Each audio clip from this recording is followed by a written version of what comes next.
আসসালামু আলাইকুম। আসিয়ার রান্না ইজ ব্লগ চ্যানেলে সবাইকে স্বাগতম জানিয়ে আরও একটি রেসিপি নিয়ে হাজির হয়ে গেলাম। তো আজকের রেসিপি হচ্ছে মাটন রেজালা। তো আমি বাসায় যেভাবে খুবই পারফেক্ট এবং সেরা স্বাদে তৈরি করে থাকি সেটাই আপনাদেরকে দেখাবো। আশা করি আপনাদের কাছে রেসিপিটা ভালো লাগবে। আর রেসিপি ভালো লাগলে চ্যানেলটিকে সাবস্ক্রাইব করে পাশে থাকা বেল আইকনটি অল করে রাখবেন, যাতে করে এরকম সহজ রেসিপি সবার আগে আপনাদের কাছে পৌঁছে যায়।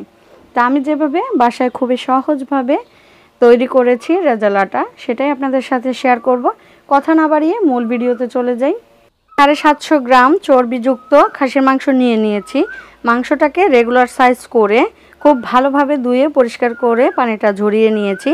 এবার এখানে আমি টক দই দিয়ে দিলাম, তারপরে জিরা এবং জয়ত্রী বাটা দিয়ে দিলাম, জয়ফল জয়ত্রী বাটা। আর এখানে কাঠবাদাম, কাজু বাদাম এবং চীনাবাদাম বাটা দিয়ে দিলাম, কাঁচামরিচ বাটা দিয়ে দিলাম, পরিমাণ মতো লবণ দিয়ে দিলাম এবং মরিচের গুঁড়া দিয়ে দিলাম, ধনিয়ার গুঁড়া দিয়ে দিলাম, গরম মশলার গুঁড়া দিয়ে দিলাম, তারপর সামান্য পরিমাণ তেল দিয়ে দিলাম। এবার হাত দিয়ে খুব ভালোভাবে মেখে নিব।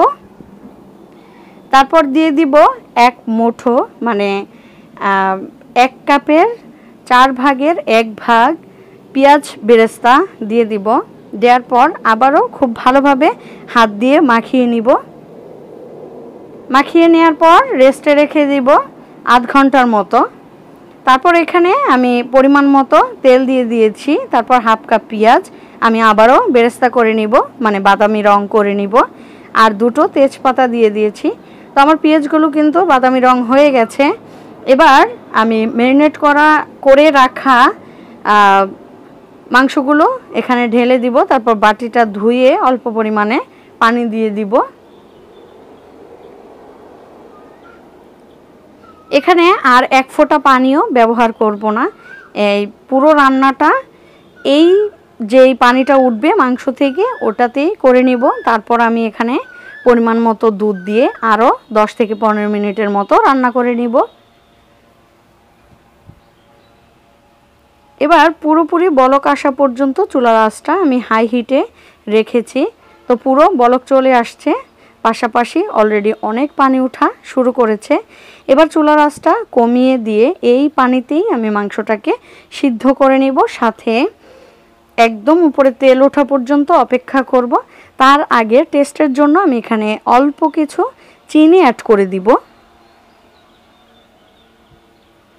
আমার সহজ রেসিপি পেতে চ্যানেলটিকে সাবস্ক্রাইব করে পাশে থাকা বেল আইকনটি অল করে রাখতে হবে, যাতে করে আমি যখনই ভিডিও ছাড়ব তখনই সাথে নোটিফিকেশন আপনাদের কাছে পৌঁছে যাবে।